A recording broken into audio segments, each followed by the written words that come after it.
मित्रांनो, कोण होतीस तू, काय झालीस तू या मालिकेच्या आजच्या भागामध्ये यामी आता मला जाब विचारू लागते. जेव्हा तुला मी चुकीची वाटत होते तेव्हा तू तर मला शिक्षा दिली होती, परंतु आता त्या कावेरीने एवढा मोठा गुन्हा केलाय, तू तिला काय शिक्षा देणार आहेस? तेव्हा मला आता न्याय करणं खूप गरजेचं असतं, कारण मग घरातील सगळेजण मलाच पुन्हा बोलतील. या विचाराने आता रागातच कावेरीकडे बघतात आणि तिच्याजवळ जातात. आता यश हा खूप घाबरलेला असतो, कारण आता कावेरीला नक्की काय शिक्षा मिळणार हे सुद्धा त्याला माहीत नसतं. तेव्हा आता रागातच कावेरीकडे बघतात. त्याच वेळी आता कावेरी खूप घाबरते आणि मग म्हणते, मी मान्य करते की मला यश बरोबर लग्न करायचं होतं, असं ती सगळं काही खरं सांगून टाकते दोघांच्या प्रेमाबद्दल. तेव्हा मला आता मोठा धक्काच बस. पुढे कावेरी रडतच सांगते, खरंच आमचं दोघांचं एकमेकांवर खूप म्हणजे खूप प्रेम आहे. तेव्हा अमृता आणि यामी या दोघीही हसतच आता कावेरीकडे बघतात. त्यानंतर कावेरी म्हणते, मी तुमची सून नाहीये. हे जेवढं खरं आहे ना, तेवढं हे सुद्धा खरं आहे की माझा हेतू अजिबातच वाईट नव्हता, कारण मी या घरामध्ये ना फक्त आणि फक्त चिकूसाठीच आली आहे. कुणालाही फसवण्यासाठी मी आलेलीच नाहीये. मी या घराला आपलं मानलं. या घरावर आलेलं प्रत्येक संकट मी आपलं घर असल्यासारखं त्या संकटाला परतून लावलं. तेव्हा यामी रागातच पुढे येते आणि म्हणते, गप्प बस ग, तुझी ही महान बनायची नाटकं ना आमच्यासमोर तर अजिबात करायची नाही, कारण मी ना तुला अगदी चांगलीच ओळखून आहे. तेव्हा अमृता, काकू आणि माधवी या तिघीही हसत असतात. मग पुढे आता यामी म्हणते, अगं इतकंच होतं ना, तर तू अगोदरच मला या सगळ्या गोष्टी सांगायच्या ना, का नाही सांगितल्यात आणि का लपवून ठेवलं सगळं? आता मीच सांगते अगं, कारण तुझी नजर होती या आमच्या घरावर आणि इथल्या पैशांवर आणि इथे असणाऱ्या सगळ्या सुखसोयींवर सुद्धा. तेव्हा यशला आणि विद्याला खूप वाईट वाटतं की कावेरीवर असे घाणेरडे आरोप यामी करतीये, पण ते दोघेही आता काही बोलू शकत नसतात. अमृता मात्र गालातच हसते, कारण तिला हेच हवं असतं की कधी एकदा कावेरीवर चिखलफेक होईल. पुढे आता यामी म्हणते, अगं तुला ना श्रीमंतीची ना या भुरळ पडली होती म्हणून तू सगळ्यांना फसवलंस. अगं आमचं सोड ग, किमान बाबांचा तरी विचार करायचा होतास, कारण त्यांनी तुझ्यावर अगदी मुलीसारखी माया केलीस आणि तू काय केलंस? अगं त्यांना जर हे सगळं सत्य समजलं तर किती त्रास होईल. येतंय का तुझ्या लक्षात, शिरतंय का तुझ्या डोक्यात? तू फसवलं आहेस सगळं, अगं तू फसवलं आहेस, असं म्हणून आता यामी पुन्हा एकदा कावेरीवर आरोप करू लागते. तेव्हा आता कावेरी म्हणते, कारण बाबांना सगळं माहिती आहे. तेव्हा आता अमृता आणि त्याचबरोबर माधवी या दोघीही धक्क्याने आता लगेचच कावेरीकडे बघतात, कारण बाबांना कसं माहीत हा प्रश्न त्यांना पडलेला असतो. त्याचवेळी मला आणि घरातील सगळ्यांना सुद्धा धक्का बसतो, हिने बाबांना कधी सांगितलं असेल? तर कावेरी म्हणते, मी तुम्हाला सगळं काही खरं सांगायला आले होते. तेव्हा तुमच्याऐवजी ना तेथे बाबा होते, त्यांनी सगळं ऐकलं आणि त्यांना ना सगळं माहीत आहे. अहो मी खरं सांगतेय खरं सांगतेय. हे ऐकून सर्वांना प्रचंड असा धक्का बसतो. तर आता कावेरी म्हणते, थांबा मी बाबांना बोलवून आणते. आता कावेरी गेल्यानंतर माधवी आणि अमृताला प्रचंड असा धक्का बसतो. तर एकदम रडूच लागतात. त्यावेळी आता यामी लगेचच म्हणते, तिच्यावर तू अजिबात विश्वास ठेवू नकोस. आतमध्ये गेल्यानंतर बाबांच्या मनात ती काही पण भरवेल. बाबांनी जर एकदा का तिचं ऐकलं ना, तर आपल्याबरोबर सुद्धा बाबा हे खोटं बोलायला तयार होतील, कारण आपले बाबा साधे भोळे आहेत. काय कळणार आहे त्यांना या कावेरीचे छक्के पंजे? चल आपण सगळ्यांनी ना आतमध्ये जाऊयात प्लीज चल. तेव्हा मात्र आता रडत असते आणि रागातच मागे वळून यशकडे पाहत असते. तेव्हा यश सुद्धा आता एकदम टेन्शनमध्ये असतो.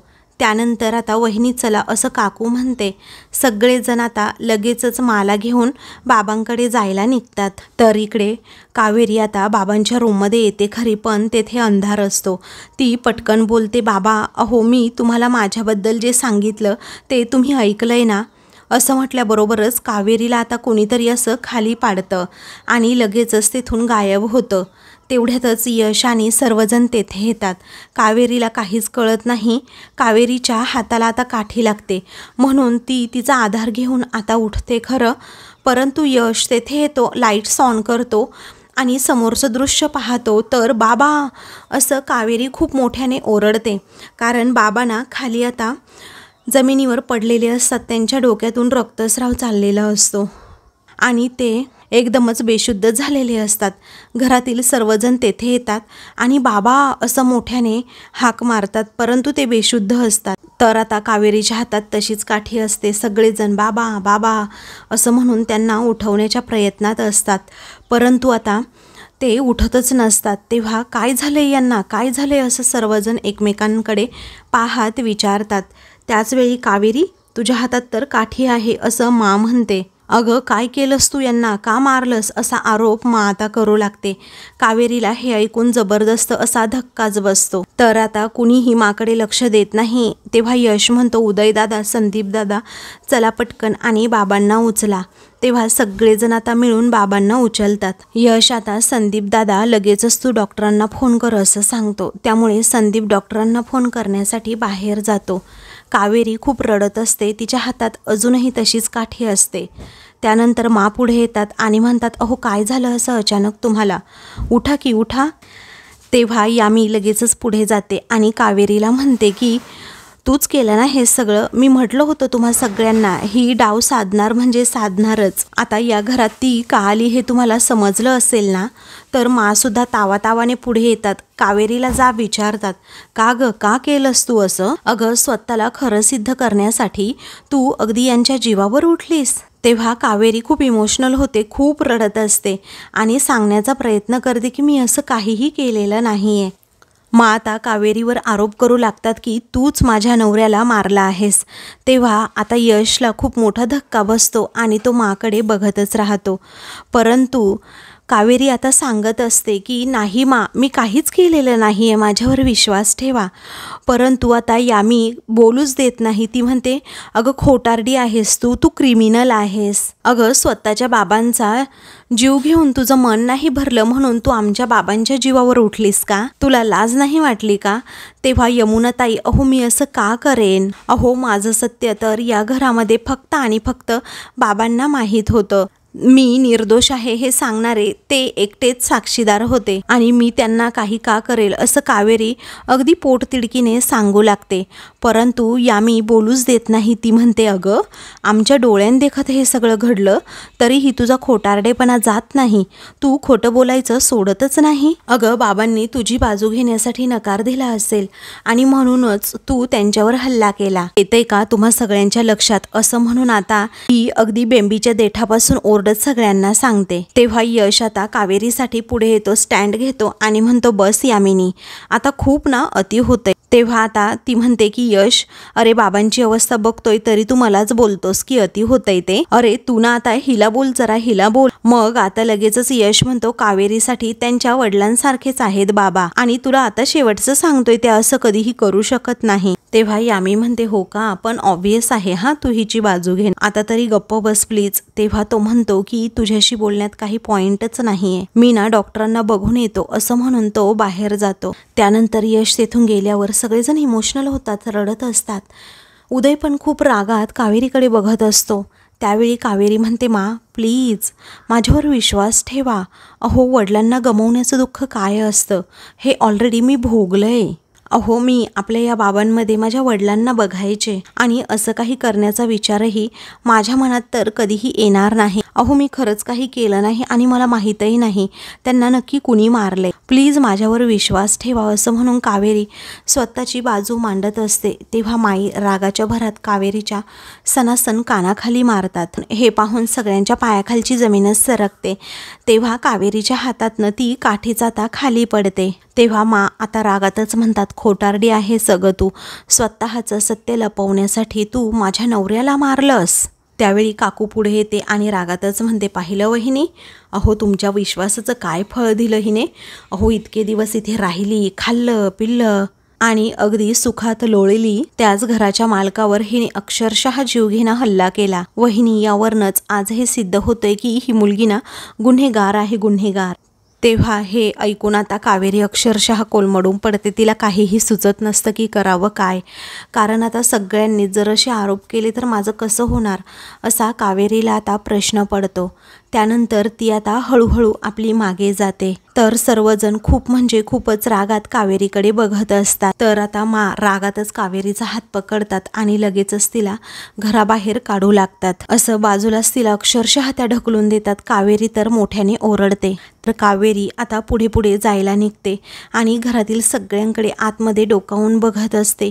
यश तितक्यात तेथे येतो आणि कावेरीला असं रडताना बघतो। आर यू ओके असं विचारतो।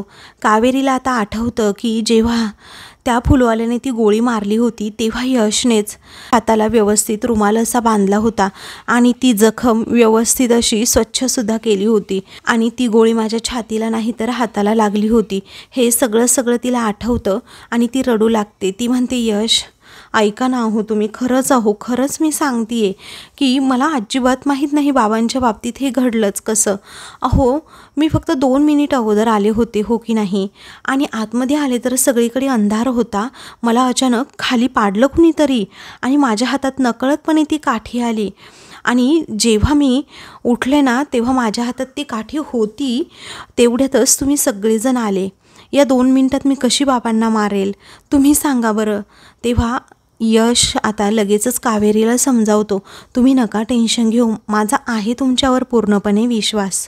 तेव्हा यामी पुन्हा पुढे येते आणि म्हणते, अगं एखाद्याला मारायचं म्हटलं ना 2 सेकंदसुद्धा पुरेसे होतात आणि 2 मिनिटामध्ये खूप काय काय घडू शकतं। तेव्हा कावेरी म्हणते, प्लीज अहो यामिनीताई मी असं काहीही केलेलं नाही आहे। मग आता यामी म्हणते, अगं या घरात कुणाला काठी चालवता येते का सांग बरं, येते का नाही ना। हे बघ कावेरी, जर माझ्या बाबांना काही झालं ना तर मी सोडणार नाही आहे, तुला एक गोष्ट लक्षात ठेव। तू बाहेर थांबलीस ना तर पळून जाशील, त्यापेक्षा ना इथेच चल असं म्हणून ती कावेरीला आता रूममध्येच अगदी डांबून ठेवते। तेव्हा यामिनी प्लीज बाहेर काढ कावेरीला, प्लीज बाहेर काढ असं आता यश सारखं म्हणत असतो। परंतु आता यामिनी ऐकत नसते। ती म्हणते, यश तू गप्प बस हा, अरे स्वतःला बाबांचा लाडका मुलगा म्हणवतोस ना, मग त्यांच्यावरच हल्ला करणाऱ्या मुलीची वकिली करताना तुला लाज वाटत नाही का असा सवाल ती करते। तेव्हा तो म्हणतो, कावेरीला असं रूममध्ये बंद करून ठेवणं ना पूर्णपणे चुकीचं आहे, समजलं। तेव्हा यामी म्हणते, हे बघ यश, जर तुलाही थोडी लाज वाटत असेल ना आणि बाबांची काळजी वाटत असेल ना तर कावेरीला अजिबात तू बाहेर काढायचं नाहीयेस। तर आता दुसरीकडे घरातील सगळेजण बाबांची काळजी करत असतात। डॉक्टर देखील आलेले असतात, ते बाबांवर उपचार सुरू करतात। सगळेजण काळजीत असतात। तेव्हा आता मा लगेचच विचारते, डॉक्टर अहो काठीचा मार जास्त लागलेला नाही आहे ना, त्यांना हॉस्पिटलाइज करावं लागेल का, जखम जास्त खोलवर तर नाही आहे ना।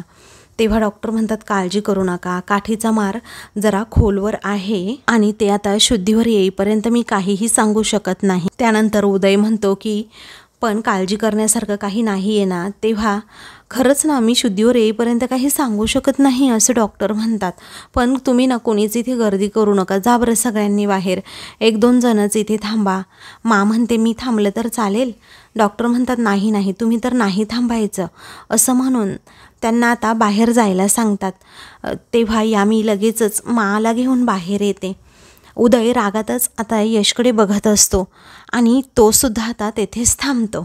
दुसरीकडे कावेरीला प्रश्न पडतो, कुणी केला असेल मावांवर हल्ला, आणि मला तर असं वाटते अमृतासारख्या नीच मुलीशिवाय दुसरं कुणी असूच शकत नाही। तेव्हा असं म्हणून ती आता एरझऱ्या घालत फिरत असते।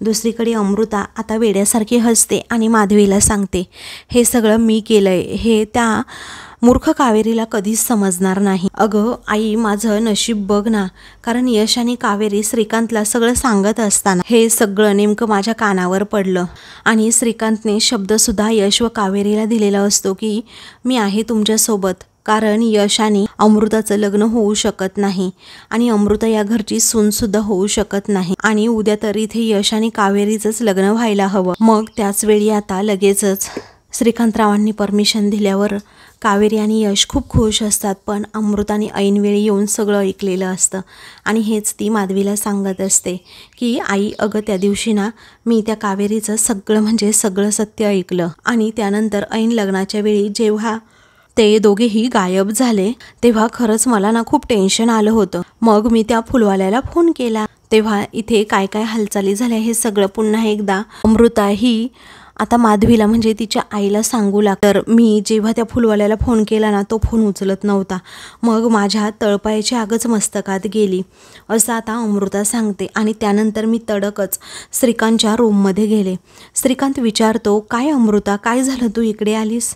तेव्हा आता अमृता म्हणते, हे पहा, माझं काम आहे थोडं तुमच्याकडे, आणि तसंही माझं काही पर्सनल वैरसुद्धा नाही आहे तुमच्याबरोबर, आणि माझ्या प्लॅनमध्ये तसं तुम्ही नव्हता सुद्धा, पण आता तुम्ही त्या प्लॅनमध्ये आलात आणि मला ते अजिबात चालणार नाही. मग आता श्रीकांत विचारतो, काय बोलतेस काय तू अगं? तेव्हा आता लगेचच अमृता म्हणते, हे पहा, मी सगळं ऐकलंय, मला चांगलंच माहीत आहे तुम्ही ना फक्त आणि फक्त त्यांच्याच बाजूने आहात, यश आणि कावेरीच्या, पण इथून पुढे मी कुठलीच रिस्क घेऊ शकत नाही, सॉरी, मला हे करावंच लागेल असं म्हणून लगेचच आता अमृता एक काठी घेते आणि बाबांच्या डोक्यात जोरात मारते. तेव्हा लगेचच श्रीकांत हे कोसळून खाली पडतात आणि लाईट्स वगैरे बंद करून आता अमृता तिथून आपला प्लॅन सक्सेस करून निघालेली असते. आणि हा सगळा प्लॅनच तिने माधवीला सांगितलेला असतो की कशाप्रकारे श्रीकांतलाच मी बेशुद्ध केलं. दुसरीकडे आता बाप्पासमोर बसलेले असतात आणि कावेरीला ओळखण्यात मी चूक केली का असं त्या बाप्पालाच विचारतात. त्यानंतर आता मी त्या कावेरीवर अंधाळा विश्वास ठेवला, पण या सगळ्याची शिक्षा यांना देऊ नको रे देवा असं साकडा आता श्रीकांतरावांसाठी घालत असतात. श्रीकांतरावांना असं बेशुद्ध अवस्थेत पाहून माचा जीव अगदी कासावीस होत असतो. त्या आता रडतच म्हणत असतात की प्रत्येक माणसामध्ये काहीतरी चांगलं शोधत असतात, हे खूप सज्जन आणि साधा सरळ माणूस आहे, आणि आता माझ्या सौभाग्याचं रक्षण सुद्धा तुझ्याच हातात आहे, आणि इतरांवर ठेवलेला विश्वास आज खोटा ठरवला असतो, पण तुझ्यावरच्या आज विश्वासाची माझी परीक्षा आहे असं म्हणून आता त्या बाप्पाची मूर्ती पाण्यात ठेवणार असतात. म्हणते, जोपर्यंत हे बरे होत नाहीत ना तोपर्यंत तू पाण्यातच राहशील. त्यानंतर घरातील सगळेजण आता माकडे बघतच राहतात. श्रीकांतरावांवर असणारं अतूट प्रेम हे सगळ्यांना माहीतच असतं. तेवढ्यातच आता संदीप तेथे येतो आणि म्हणतो की डॉक्टरांनी बोलवलंय. आता सगळ्यांना धक्काच बसतो की नक्की काय सांगितलं असेल डॉक्टरांनी. त्यावेळी आता लगेचच तेथून निघतात. त्यावेळी अमृता मनातच म्हणते, सुलक्षणा, अगं तुझ्या त्या देवाला पाण्यात नाही तर तुझ्या डोळ्यातलं पाणी बघायचंय मला. इकडे डॉक्टर आता लगेचच श्रीकांतरावांना इंजेक्शन वगैरे देऊ लागतात. इकडे कावेरी रडत असते आणि म्हणते, देवा प्लीज माझ्या बाबांना वाचव, त्यांना काहीही होऊ देऊ नको. एकदा मी माझ्या बाबांना गमावलंय, आता या बाबांना तरी मला गमवायचं नाहीये. तेवढ्यातच तेथे आता यामी येते. मग आता कावेरी विचारते, बाबा कसे आहेत, जास्त सिरियस नाही ना? तेव्हा यामी म्हणते, माझ्या बाबाने गाळलेल्या प्रत्येक रक्ताच्या थेंबाचा हिशोब तुला द्यावा लागणारच आहे. त्यानंतर इकडे घरातील सगळेजण डॉक्टरांना भेटतात आणि काय झालं असं विचारतात. तेव्हा घाबरू नका, आता आउट ऑफ डेंजर आहेत ते, पण एकदा का त्यांना शुद्धीवर येऊ द्यात, मगच मी सांगू शकेल की त्यांच्या मेंदूवर खोलवर जखम झाली आहे की नाही. आणि मी त्यांना ना अंडर ऑब्झर्वेशन ठेवतोय, एक नर्स कायमच त्यांच्यासोबत असेल. तेव्हा यश म्हणतो, जे काही गरजेचं आहे ते सगळं बोलवा इथे, परंतु बाबांना लवकरात लवकर बरे झालेच पाहिजेत. तेव्हा म्हणतात, मी आलेच असं म्हणून त्या बाहेर जातात. तेवढ्यातच माई आता देवघराजवळ येत असतात. तर आता यामी काय करते, कावेरीला ओढत ओढत आणते आणि माईंसमोर अशी ढकलून देते. कावेरीला बिचारीला त्रास होत असतो. तेव्हा हिच्यामुळे आज माझे बाबा मरणाच्या दारात आहे, क्रिमिनल आहे ही असं सततच यामी म्हणते. आता यामी आरडाओरडा करताना पाहून घरातील सगळेजण पुन्हा एकदा तेथे येतात. यामी म्हणते, अगं आता तरी सांग ना, काय शिक्षा करणार आहेस तू हिला? तेव्हा कावेरीला असं ढकललेलं पाहून यशला धक्का बसतो, तर विद्या ही खूप रडू लागते. त्यानंतर आता कावेरीचा हात पकडतात, तिला उठवतात आणि म्हणतात, आईच्या मायेनं सजवलं होतं सकाळी मी तुला लग्नासाठी, अगं खूप प्रेमाने सजवलं होतं, खूप विश्वास ठेवला होता तुझ्यावर, अगं मला वाटलं होतं तू जोडून ठेवशील या घराला, या घरातील माणसांना, आपल्या दोघींच्या नात्याला सुद्धा, पण तुझ्यासारख्या मुलीला ना फक्त तोडायचं माहीत आहे. कारण विश्वास, प्रेम आणि नातं अगं सगळं तोडलंस तू. मी काटेरी बाभळीला अंगणातली तुळस समजायला लागले होते. मी चुकले असं म्हणून आता ती कावेरीवर विश्वासच ठेवायला तयार नसते. तेव्हा यशला वाईट वाटतं, तर कावेरी बिचारी रडू लागते. मग तिच्यावर आरोप करतात, अगं जी स्वतःच्या वडिलांचा खून करू शकते त्या मुलीला या नात्याची काय किंमत असणार आहे, असा कावेरीवर मा सतत आरोप लावते। तेव्हा यश आता धक्क्यानेच माकडे बघतो की मा अजिबातच